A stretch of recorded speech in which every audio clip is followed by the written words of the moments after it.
Hello and welcome to Prog Will Find a Way podcast. I'm Jonathan Block, And I'm Jay Valade. and we're in the great outdoors. Change of pace. Yep. Last couple, nice days before winter will set in eventually. And because you never know, we might have a nice Indian summer for a little bit. But we might. But for now, after a week of rain, we're happy to be outside. So are the bugs. They sure are. So today's episode is going to be devoted to Roger Waters and his reimagining of Dark Side of the Moon and So far, what we've heard and what's been released. And then, of course, Pink Floyd. We'll just go off on some tangents. There's a helicopter going by. Not sure if you can hear that or not. But first, as is our wont, news. Let's talk about news. So I saw the other day, and it's the first thing I saw that I know you are the perfect person to ask. There is a Rick Wakeman box either coming out or it came out. I think it's coming out. It's 26 CDs and 6 DVDs. The Prog Years, it's called, and it is. I think it's everything. Hold on, the Prog years as opposed to what years would he not be the Prog years? Yeah, would you not consider him Prog? It's 73 to 77 is what they're calling All right. it. So, but it's basically everything from Six Wives of Henry VIII up through, I think, White Rock. Okay. And I think each individual album that they cover gets like either 5 or 6 CDs and one DVD each, something like that. And I didn't get too deep into it. When I saw $350, I kind of said, I think I'll wait on that one. That was all you needed to see, right? Yes. But one of the things is I did get one of the Journey boxes when they came out on the secondary market. And it's a cool artifact to have. So I'm not sure what I didn't look at the video of the whole set here and all the pieces and posters and it's got to be a all book, that kind right? of stuff. Good yeah, book. There's a hardcover book, Okay. and so they have done in the past a very nice job. It's just a question of whether I need all that stuff. It's funny though because now in this day and age where I don't know the post CD physical media era, really, even though vinyl and things are still popular, if you take the amount of discs you're getting, right, like who would have, like 20 years ago or 30 years ago, like who would have ever thought that it would be like I could get a box set with 26 discs in it. And if you look at if you figure like the price, it's actually not that bad when you're talking so many discs. I mean, we used to spend so much money on like 3 and 4 disc box sets. Yes, understood. However, I think sometimes with these box sets where they do break it up into like 6 discs per album like this, or 3-4 discs per album, they could probably fit a lot of it on less CDs, but they just like saying that it's a 4-disc set. Right. And what's the quality, not just the sound, but the material, right? Like, is it something you're going to listen to more than once? And you throw all that in the box set like that, it just kind of, to me, it kind of dilutes the original release. It's like, which is why probably they don't put it all on one disc, because they want the original release still to be, the standalone, whatever. Makes sense. So if you put it in, that's all you really hear. Right. Yeah. Which I kind of agree with, because you don't want to put it in and all of a sudden have like 15 demos come on afterwards if you really just wanted to listen to the album. Right. The album proper. Yes. The other thing I saw that was coming out is, I don't know, we haven't really ever discussed them, but It Bites. Do you like It Bites? Yeah. But is it really It Bites? Or is it Francis Dunnery's It Bites. So they're coming out with a live album and Blu-ray. Okay. And I was like, okay. But I listened to and watched the video for Old Man and the Angel, and it was great. Yeah? It was really good. He sounds fantastic on it. Wow. And his guitar playing is really good.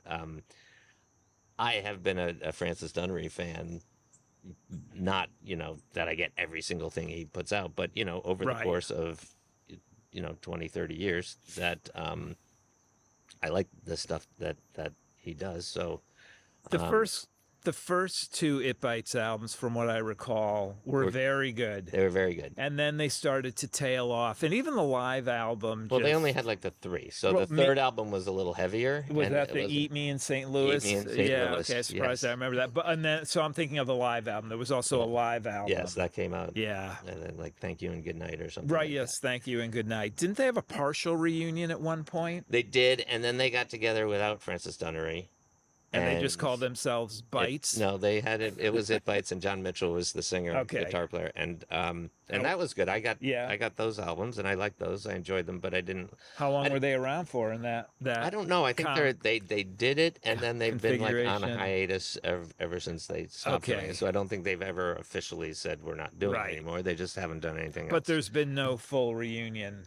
Oh, not that I not in recent They're years. waiting until they get inducted into the Rock and Roll Hall of Fame for that. Okay, so it's the reunion's never going to happen. Is that what you're saying? I'm not. I mean, hope springs eternal.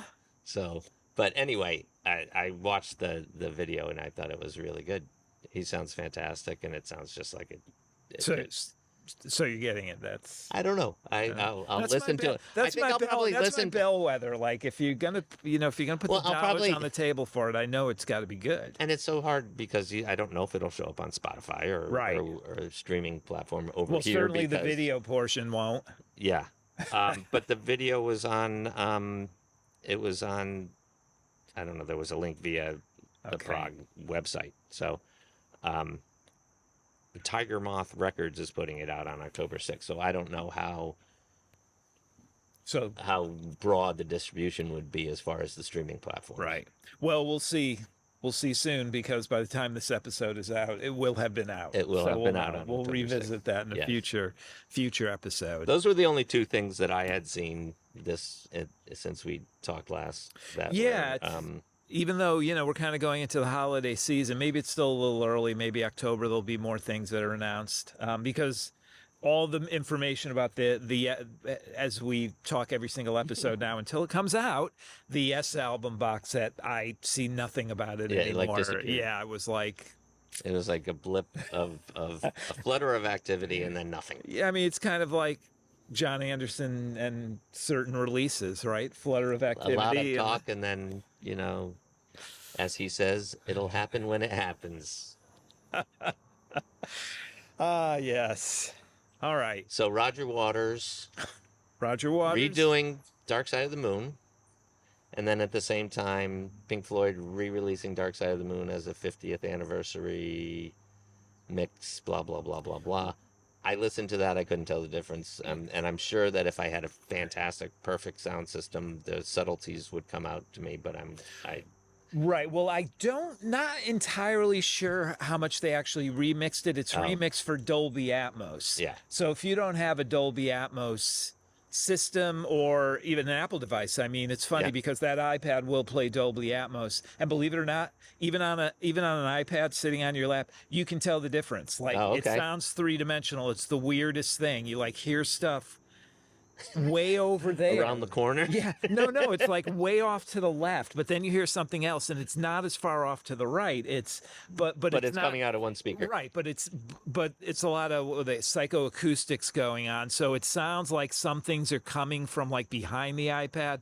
I'll demonstrate later, because it is kind of like it's I was listening to. Actually, we'll take a little sidebar here, because there was one thing I wanted to talk about that's not on our typically scheduled program, because here's where we get into they're not really prog, but some stuff could be kind of prog. So I've been listening a lot to the Who's Next box set. I was going to ask you about that, because it keeps showing up. Oh my God, it is absolutely phenomenal. I did not buy it. I'm a subscriber to Apple Music, so I'm listening to it on Apple Music, and that's one of the releases where it's all there, like everything is there. And but separate from that, there's as part of that Lifehouse. So it's, if you don't know, it's the first disc is a remaster, not the Atmos version, just a remaster. I don't think Steve Wilson did it, but I don't know. Did he? Did he do that? He might have done the Atmos one. So while Jay's looking that up, I'll just kind of briefly run through it. So the remaster, which is great, it's the album, you know it, either know it or you don't. Yeah. And then it's, and I like the way they set this up. Then it's 2 discs of the Pete Townsend Lifehouse demos. It doesn't seem to be in the order of Lifehouse because there's multiple takes of some tracks. Then there's the February 1971, a disc of the February 1971 Record Plant versions with Leslie West.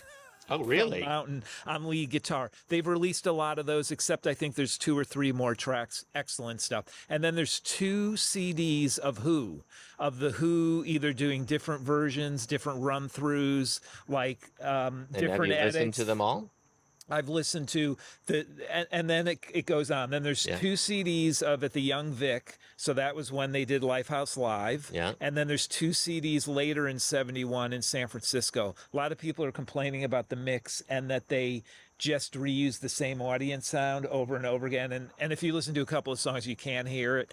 I listen to the live stuff. It's kind of sacrilege, but I don't listen to a lot of live Who. People are like, oh, the Who was great live, and they were, but I don't listen to a lot of live Who. What I have been listening to over and over and over again are the 2 discs of the Who with the different versions. It's single versions, but it's also different run-throughs, different mixes. Like My Wife is like the full edit, so it's not that like abrupt start right out of the tune before it with the love will, love ain't for keeping. I can't believe I forgot that. So it's cool. So I like that a lot because I've been listening to the album since it came out. So it's good to hear they are kind of like different versions, and some of it's good. I think it's great. I would love to see the book and the things that come in it, and I'll keep an eye on prices. Yeah. But I think it's great. I think if you have any interest in that album at all, they did a fantastic job with it. But I listened to the Dolby Atmos, and I've been listening Steve Wilson to it. did do it. Okay, that's great. And afterwards, I'll play one of the songs, because literally you're sitting here with the iPad, and it sounds like something's over there, something's over there. It's a freaking iPad. Okay, Yeah, but it sounds, and it's amazing. And then I have the AirPods too, which support Dolby. That's insane. That's absolutely insane, because Okay. it really is like 3-dimensional. I'll have to listen. So it is totally worth it. It's on Apple Music. It's got to be on Spotify. But there's like 5 versions of Who's Next, so you have to look for the 2022, not remaster, 23. the Dolby 23. Well, I think it's labeled 2022. It might be, but I could be wrong. It could say, but it's got to say the Atmos mix. But the box looks gorgeous. The whole thing. Yeah, it really does. And I have not listened to that album all the way through in many, many years. It was really good to revisit it.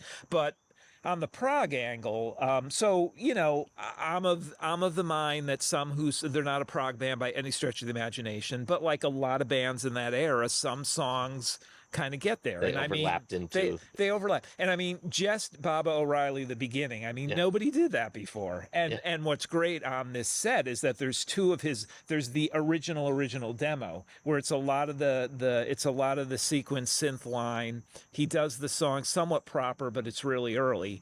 And then then it's just manipulating the synth line. And the sequence, that's the synth. Won't Get Fooled Again was an organ. And it just sounds amazing. But so I always felt like they kind of they and even like Quadrophenia, not as a whole, but a lot of those tracks are just like Even the idea majestic. of it, though. Right. It's symphonic. So I don't know about you, but like a lot of people get into the sub genres of prog, like symphonic prog. Yeah. Like I'm like, okay. And like Genesis is kind of symphonic, but there are a lot of other things. But I'm only saying that because the Who sounds symphonic in places. And I think that's kind of where I see the prog connection. Yeah, I would not say that they aren't on certain things, but other times they're just straight out rock. Oh, Yeah. It is what it is. Yeah, they were who they were, and it was great. So totally recommend that box set. So a little side avenue there, Cool. but back to Roger Waters. All right. So he put out. So the first thing that came out was Money. Was it Money or the Brain Damage Eclipse? I can't remember. It was one of the. The piecemeal approach, and again, by the time this is published, the whole thing I think will be out. It's coming out very soon as a whole. But they've been bleeding it out. But a lot of people are into the new the Breathe. So they did Speak to Me, which is Yeah. he's talking, I believe he's just talking the lyrics to Free 4. He's talking the lyrics of a different Pink Floyd song from Metal over. That's what Speak to Me is, and then it goes into Breathe. It's just a different. What I do like about it is that it's a totally different approach to the music. Not that I necessarily like it, but if he did a note for note recreation of the exact same thing, I would be like, what is the point? It's at least a fresh take on it, even if it's a fresh take that I don't necessarily love. I mean, I when I first heard Money, I was like, what the, it's just now I can't get vehement about it. I really don't, it's kind of there. It's going to be a footnote in his career. This isn't going to be, Well, I guess the blockage I'm having is like, why? And not why do it, but the whole approach. It's like, okay, you're putting it out piecemeal. I And don't know about so, the, and we'll talk about this in another episode, but there is some of this is recognition and being in the public eye a little bit more consistently. So when he does a new release it piecemeal, each week it shows up on your iPod or on your, Right. your Spotify account that there's a new release and there's a new release and there's a new release versus dropping the album at once, comes out and then you forget about it and you forgot to listen to it and it disappears. So this is to get it into the public consciousness. So that approach I can understand, and and if that's the case, I can also understand that he did this to remind people that he played a huge role in that. So Yeah. I can see multi dimensions here. Then I can see that. I can also see his approach of putting them out because if you know the genesis of the album,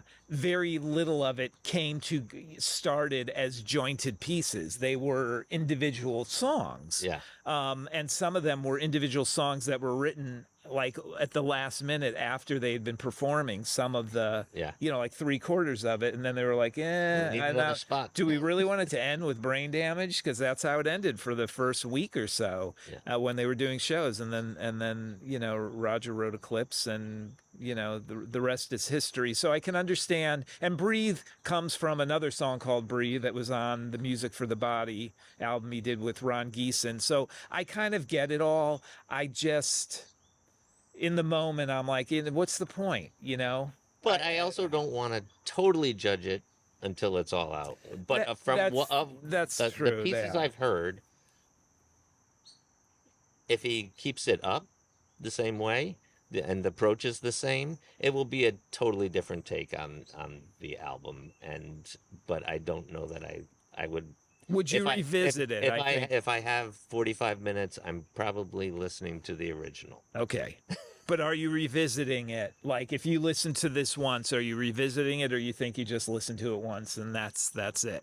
Well, that's what's so hard with some of the prog stuff, because typically I'd never like it on straight out of the gate. Right. Yeah, that's true. I Okay. have to give it a couple times. Yeah. So Yeah. that's kind of where I am with that. So I'm going to give it a chance, but it is, I appreciate the difference, but I don't necessarily like the product. Well, I guess we'll wait and see. He's putting videos out for the stuff as well. Okay. I mean, it's a different kind of approach. So, and then some people say, because of this, because the Dark Side of the Moon 50th anniversary extravaganza already happened. Yeah. It happened in the spring because when the album originally came out, I think it was April or May of 73. But on the one hand, you could say, oh, well, they pulled it, they pulled out the iconic album from all the other stuff in the box so people could have that. But the timing is, it's suspect. Well, because a lot of groups do that. They put out the box and they just put out the single, the Who. So there's no big fanfare that, there's a single disc new version of a remaster. It just showed up. And it's like, no, it's about the box. Well, this is getting the fanfare because Roger Waters is putting out his own version, so it's almost like a tit for tat. Right. They're doing this, we're doing that. I mean, As an outsider, just looking at it, that's how it feels. I have no idea about the inner workings, but I mean, either way, the energy that they're spending on this is ridiculous. They should be doing something else for this because it's just a release of the same live stuff over and over again. Yeah. You know, it's like now that's not fair because they did put out the early years box sets, which were amazing. But for this, there is stuff out there, official stuff that they could. They just are not that kind of band, They just have Well, zero they're not interest really a in band opening their anymore. vault. Well, I mean, but as an entity, like Yeah. that's one band that certainly is not milking the fans, even though fans complain about every box set, that there's something Yeah. about every box set, scarves and marbles Yeah, and and a lot of ephemera. I That have to admit, I did buy one of the immersion boxes. Which one? I have the Wish You Were Here? Yeah. And what did that come with? I You don't can't- recall exactly. The book was really cool, but all the extra the coasters or whatever Right. came with it. The coasters were part of a different box, but I it just stayed in the box, that stuff. Yeah. But I interested. There'll be a 50th anniversary then of Wish You Were Here, and they'll do that again. It'll be interesting what they see with that and Animals. they just redid Animals, right? They just redid Animals, remixed but it's just a single disc. There's Okay. no, there's There's no. no- Well, I shouldn't say. They did remix it, and you can tell. Yeah. What did you think of that? I don't mind the new mix actually. There are a couple of parts where it's like that, but the old mix is still out there too. What I don't like is when they do a new mix and then they jettison the old, which is what Genesis did. They remixed all their materials and then they just pulled all the original mixes. And it's like, even if you're putting out a box set and you have it on some extra disc, that's fine. But to not have an original mix and then to say this is it now, this is the version that you get. version that anybody gets, I don't see the point in that personally, but that's my position. It'll be interesting to see what they do for the 50th anniversaries going through.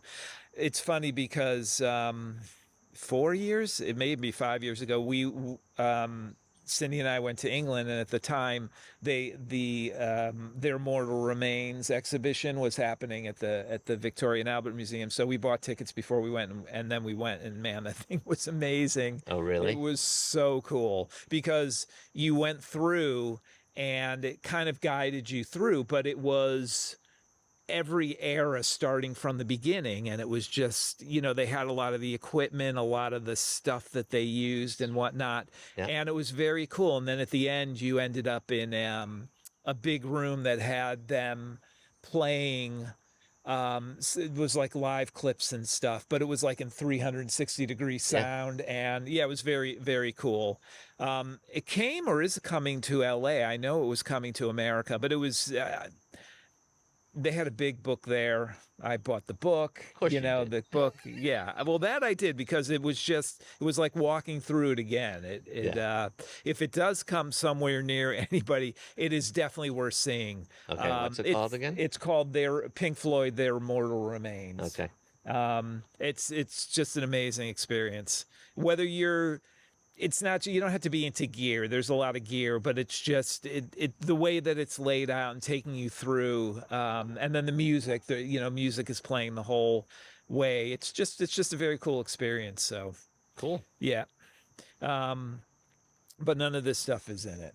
I mean, it's Pink Floyd. There's no solo, no solo stuff in there at all. So Got it. there you go. Any last final words on the Dark Side of the Moon? Well, actually, it'll be interesting to see then if Roger does. Yeah, I'd like to hear the whole thing and find out. To be how it honest, is. I'd love to hear him give a similar treatment to Wish You Were Here, only because it's way more difficult. Like, what would you do? Well, right. What are you going to do? Yeah. I mean, don't think you. I don't. Well, that's why I want to hear the whole thing. Yeah. Well, it's the same. Yeah, it's the same. I mean, like, what's time like, and what's. Yeah, What does and he do how are with you Great gonna Gig do- of this guy? Well, I know some of this stuff is leaked. I'm just not going to talk about it because when we're making this, it's not officially out yet. Yeah. But well, what we'll do in a couple of episodes, it'll be out by then, and we'll give our We'll review. revisit. We'll revisit when we have the Briefly. briefly when we have the entire catalog of Dark Side of the Moon via Roger Waters at our Yes. fingertips. So, I mean, Nick Mason likes it, so it can't be all that bad. He seems to be a pretty easygoing Oh, guy. he's very I easygoing. don't What's think not to that be he's- easygoing? But he's very diplomatic and very easygoing. And I still kind of kick myself I didn't catch the Saucerful Secrets when they came around because I love that era. That's my favorite era. And just to hear the dude from Spandau Ballet playing Pink Floyd, Gary Kemp, I'm joking. I know exactly who it is. Would be very cool. So hopefully they'll come around again.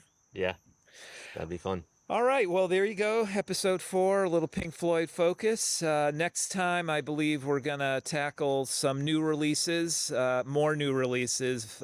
Steve Wilson and... But actual new releases, Yeah, not actual rehashes. and Trevor Rabin. We're Yeah. going to talk about his release as well. So we'll catch you next time on the Prog Will Find a Way podcast. If you wanted to.